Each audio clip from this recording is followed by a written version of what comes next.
नमस्कार साथियों, आज हम पढ़ेंगे प्लेटो के काव्य सिद्धांत। जिस तरह से पश्चिमी कला और विज्ञान का आरंभ यूनान से हुआ है, उसी तरह से पाश्चात्य काव्य शास्त्र का आरंभ भी यूनान में हुआ। पाश्चात्य समीक्षा का मूल केंद्र यूनान है। सुकरात के शिष्य यवन आचार्य प्लेटो पाश्चात्य ज्ञान विज्ञान के आदि स्रोत हैं। वे मूलतः एक दार्शनिक एवं स्मृतिकार थे और यूनान के दार्शनिकों में उन्हें मूर्धन्य स्थान प्राप्त है। साहित्य से संबंधित उनकी मान्यताएं इतनी मौलिक तथा गंभीर हैं कि पाश्चात्य काव्यशास्त्र और सौंदर्य शास्त्र के इतिहास का आरंभ उन्हीं से माना जाता है। प्लेटो के जन्म के बारे में जान लेते हैं, उसके बाद उनकी रचनाएं तथा उसके बाद हम पढ़ेंगे प्लेटो के काव्य सिद्धांत। यूनान के महान दार्शनिक प्लेटो का जन्म यूनान के ही एथेंस में एक प्रतिष्ठित कुल में 427 ईसा पूर्व में हुआ था। प्लेटो सुकरात के शिष्य थे तथा अरस्तु प्लेटो के शिष्य थे। प्लेटो का मूल नाम अरिस्तोक्लिस था तथा एक नाम प्लेटो को उसके गुरु सुकरात ने दिया था, जो प्लाटोन था। प्लेटो उनका अंग्रेजी नाम है और भारत में उन्हें अफलातून कहा जाता है। प्लेटो ने एथेंस में ही लगभग 388 ईसा पूर्व में एक विद्यालय की स्थापना की थी तथा अपने अंतिम समय तक इसी में वह अध्यापन का कार्य करते रहे। 347 ईसा पूर्व एथेंस में ही उनकी मृत्यु हुई। प्लेटो के लगभग 36 ग्रंथ मिलते हैं, जिनमें से प्रमुख है द रिपब्लिक यानी गणराज्य, द स्टेट्समैन यानी राजनेता, द लॉज यानी कि विधि या कानून। उनकी सबसे प्रसिद्ध रचना द रिपब्लिक है। इन रचनाओं के अतिरिक्त उनकी इयोन, प्रोटोगोरस, सिंपोजियम, फेडो, गार्गियस आदि रचनाएं भी प्रसिद्ध हैं। उनकी सभी रचनाएं संवाद शैली में लिखी गई हैं। प्लेटो मूलतः दार्शनिक हुए हैं। वो दार्शनिक होते हुए भी कवि हृदय संपन्न था, यानी कि उनका हृदय एक कवि की भांति था। उसने महान कवियों के काव्य का अध्ययन किया था, लेकिन जब हम उसे काव्य और कवि की निंदा करते हुए पाते हैं तो कुछ आश्चर्य होता है। पर यदि हम उसके युग की परिस्थितियाँ, उसकी रुचि, उसकी प्रवृत्ति आदि को देखते हैं तो उसका काव्य के प्रति दृष्टिकोण आसानी से समझ आ जाता है। प्लेटो का समय राजनीतिक और सामाजिक दृष्टि से विघटन का समय था। उस समय का साहित्य कामोत्तेजक था। उस समय काव्य को केवल मनोरंजन का साधन समझा जाता था। कविताएं केवल मनोरंजन के लिए लिखी जाती थी, जो ग्रीक के लोगों के अस्वस्थ मनोवेगों को उभारती थी। यानी कि उस समय का काव्य ग्रीक के लोगों की गलत मनोवृत्तियों को बढ़ावा देता था। उस समय का साहित्य इतना गिर चुका था, समाज तथा राजनीतिक जीवन इतना दूषित हो गया था कि दार्शनिक और संत स्वभाव वाले व्यक्ति को उससे भयभीत होना तथा उसके प्रति कठोर दृष्टि अपनाना स्वाभाविक ही था। इसलिए प्लेटो ने कविता के संभावित खतरों से डरकर उसकी निंदा की है। प्लेटो अपने ही समकालीन कवि होमर की भी एक कवि के रूप में निंदा करते हैं। यद्यपि होमर के प्रति प्लेटो भी आदरभाव रखता था, किंतु वह उसके कवि कर्म को हेय दृष्टि से देखता था। अतः सत्य की रक्षा के लिए उसने एक और दर्शन की वेदी पर अपने कवि हृदय की बलि चढ़ा दी। इसीलिए वह अपने ही श्रद्धा के पात्र होमर की यह कहकर निंदा करता है। वो कहते हैं, it would be wrong to honour a man at the expense of truth.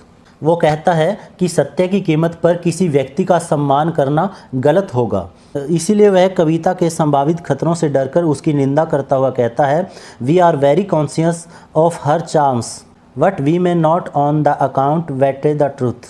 वो कहते हैं, हम उसके आकर्षण के प्रति बहुत सचेत हैं, लेकिन हम इस कारण से सत्य को उजागर नहीं कर सकते। वह दार्शनिक था, सत्य का उपासक था और तर्क का हिमायती था।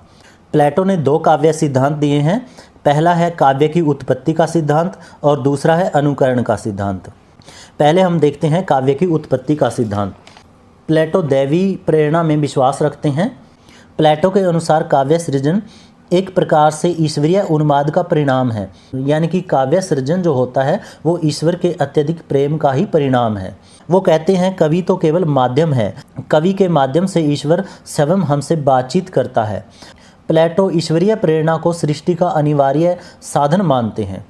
उनके अनुसार कलाकार या कवि में निहित काव्य सृजन की शक्ति, यानी कि काव्य के निर्माण की शक्ति तब तक रचना में प्रवृत्त नहीं होती, तब तक रचना रूप नहीं ले लेती जब तक ईश्वरीय प्रेरणा नहीं मिलती। यानी कि कोई भी कवि अपनी कविता तब ही लिख पाता है, तब ही रचता है जब उसे ईश्वर की प्रेरणा मिलती है।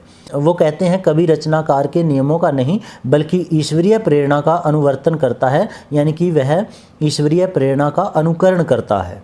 वह ईश्वरीय प्रेरणा की नकल करता है। कवि केवल माध्यम है, वास्तविक रचयिता या गायक स्वयं ईश्वर है। यानी कि कविता या गायन कोई कवि नहीं रचता, बल्कि कवि तो केवल माध्यम है, वह ईश्वर ही रचता है। कवि और कविता को बांसुरी का उदाहरण देकर समझाते हैं। कवि के अंदर काव्य रचने की चेतना, वह एक बांसुरी है जिसमें स्वर फूंकने का काम ईश्वर करता है। यानी कि कविता की मूल प्रेरणा ईश्वर से आ रही होती है। कवि एक माध्यम है, वह एक वीणा है जिसके तार ईश्वर के स्पर्श से ही झंकृत होते हैं। यानी कि कवि काव्य का सृजन नहीं करता, ईश्वर ही वह स्वयं करवा रहा होता है। कवि केवल माध्यम है। अतः प्रेरणा की अवस्था में कवि ज्ञान शून्य और आत्मविस्मृत होता है। वह अपना सब कुछ भूल चुका होता है। उसका ज्ञान नहीं, वह ईश्वरीय दैवी शक्ति का ज्ञान होता है। इसके अतिरिक्त प्लेटो ने काव्य को नैतिकतावाद और उपयोगितावादी दृष्टि से देखा है। वो काव्य में कल्पना का विरोध करते हैं। प्लेटो साहित्य का महत्व उसी सीमा तक स्वीकार करता है जहाँ तक वह गणराज्य के नागरिकों में सत्य, न्याय और सदाचार की भावना को प्रतिष्ठित करने में सहायक हो। यानी कि नैतिकता और उपयोगितावाद की दृष्टि से वह देखता है कला और साहित्य की कसौटी उसके लिए आनंद एवं सौंदर्य नहीं होगी, बल्कि उपयोगितावादी थी। वो उदाहरण देकर कहता है कि गोबर से भरी हुई टोकरी यदि समाज में अपना कोई उपयोग रखती है, यदि वह समाज का कोई फायदा करती है, तो वह सुंदर कही जा सकती है। लेकिन चमचमाती हुई सोने की ढाल भी असुंदर है, सुंदर नहीं है, यदि वह उपयोग की दृष्टि से महत्वहीन है। यानी कि यदि समाज में उसका कोई उपयोग नहीं है। प्लेटो ने सत्य की भी परिभाषा दी है। वे कहते हैं कि सत्य वह है जिससे व्यक्ति और समाज के नैतिक और आध्यात्मिक जीवन को बल मिलता है। इसके विपरीत जो कुछ है वह असत्य है। इसी कसौटी को आधार बनाकर प्लेटो काव्य की परख करते हैं। उसके बाद है प्लेटो का अनुकरण सिद्धांत। अनुकरण का अर्थ होता है नकल करना। अनुकरण यूनानी शब्द मिमेसिस का हिंदी रूपांतरण है। अंग्रेजी में इसे इमिटेशन कहा गया है तथा हिंदी में अनुकरण। प्लेटो ने कवि और कविता पर 3 आरोप लगाए हैं। पहला आरोप लगाते हैं कि काव्य अनुकृति की अनुकृति है, यानी कि काव्य नकल की नकल है, इसीलिए वह सत्य से 3 गुना दूर है। वो अपनी पुस्तक द रिपब्लिक में कहते हैं कि काव्य प्रत्यय के अनुकरण का अनुकरण है। कि प्रत्यय यानी कि सत्य, ईश्वर के अनुकरण का अनुकरण है, इसीलिए वह सत्य से 3 गुना दूर है। ईश्वर को वो मूल सत्य का निर्माता मानते हैं। इसे वह पलंग का उदाहरण देकर समझाते हैं। वे कहते हैं कि ईश्वर एक पलंग की रचना करता है, यानी कि ईश्वर जिस पलंग की रचना करता है वही मूल सत्य है। वह पलंग आदर्श होता है। एक बढ़ई उसका अनुसरण करके अन्य पलंग बनाता है, यानी कि वह सत्य से दुगना दूर हो गया। और एक बढ़ई या कारीगर द्वारा बनाए गए पलंग का अनुकरण करता है एक कवि या चित्रकार, यानी कि एक बढ़ई द्वारा बनाए गए पलंग को अपने काव्य का विषय बनाता है एक कवि। बढ़ई द्वारा बनाए गए पलंग को देखकर ही चित्र बनाता है एक चित्रकार। ईश्वर मूल पलंग बनाता है, उसकी नकल करता है एक बढ़ई, और बढ़ई की नकल करता है एक चित्रकार या कवि। इस तरह से जो कविता है वो मूल सत्य से 3 गुना दूर है। सत्य उसी आदर्श पलंग में निवास करता है जिसका कर्ता ईश्वर है। शेष जितने भी पलंग हैं वो असत्य है। इसीलिए प्लेटो कविता को अनुकरण का अनुकरण मानता है, यानी कि वह अनुकरण का भी अनुकरण है, इसीलिए वह सत्य से 3 गुना दूर है और वह असत्य है। जिन वस्तुओं की अनुकृति कवि प्रस्तुत करता है उनका सत्य रूप तो केवल विचार रूप में अलौकिक जगत में है। प्लेटो मानते हैं कि जो जगत है वह भी अनुकृति है, क्योंकि इसका मूल सत्य रूप तो विचार के रूप में ईश्वर के पास है। ईश्वर को विचार आया और उस विचार का उन्होंने अनुकरण करके जगत बनाया, यानी कि जगत भी अनुकरण है ईश्वर के मूल विचार का, कि जगत का सत्य तो ईश्वर के विचार में है। और कवि अपनी कविता में इसी संसार का, इसी जगत का अनुकरण करता है, यानी कि जगत पहले से ही अनुकरण है और कवि भी उसका अनुकरण करता है।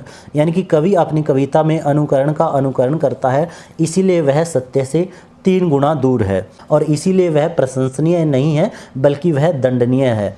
प्लेटो की मान्यता है कि कवि को मनोरंजन प्रधान और अस्वस्थ मनोवेगों को उत्पन्न करने वाली कविताएं नहीं लिखनी चाहिए। प्लेटो कविता का विरोध नहीं करता, बल्कि वह कविता के अंदर कल्पना का विरोध करता है, मनोरंजन का विरोध करता है। प्लेटो कविता को उपयोगितावाद, नैतिकतावाद और सत्य की कसौटी पर परखता है। वो कहते हैं बच्चे जिन कथा कहानियों को सर्वप्रथम सुने वे उदात्त विचारों वाली हो, यानी कि वो अच्छे विचारों वाली हो। काव्य आदि ललित कलाओं को वह चिकित्सा आदि उपयोगी कलाओं से हीन मानता था। उन्होंने कवि और कविता पर दूसरा आरोप लगाया है कि कवि स्वयं अज्ञानी है और वह अज्ञानता का ही प्रचार करता है। प्लेटो का कथन है कि कवि या चित्रकार कोई रचना नहीं बल्कि अनुकृति मात्र प्रस्तुत करते हैं, यानी कि वो नकल प्रस्तुत करते हैं। इसीलिए कवि या चित्रकार अमौलिक है, यानी कि वह अपनी मौलिक रचना प्रस्तुत नहीं कर पाते, अपनी खुद की कोई सृजना प्रस्तुत नहीं कर पाते हैं और वह अज्ञानी हैं। प्लेटो कवि या चित्रकार का महत्व एक मोची या बढ़ई से कम आंकता है, क्योंकि मोची या बढ़ई अपने द्वारा निर्मित वस्तुओं से लोगों का उपकार करते हैं, पर कवि की रचना लोगों का कोई उपकार नहीं करती। कवि या चित्रकार किसी मोची की कला से बिल्कुल अनभिज्ञ यानी कि अनजान होते हुए भी उसके कार्यों को इस प्रकार चित्रित कर देगा कि सरल प्रकृति के लोग उसे वास्तविक कारीगर समझने की भूल करेंगे। इस प्रकार कवि स्वयं तो अज्ञानी है ही, साथ ही वह अज्ञानता का प्रसार भी करता है। प्लेटो काव्य और कवि पर तीसरा आरोप लगाते हैं कि कवि समाज में अनाचार का पोषण करता है तथा वह अपराधी है।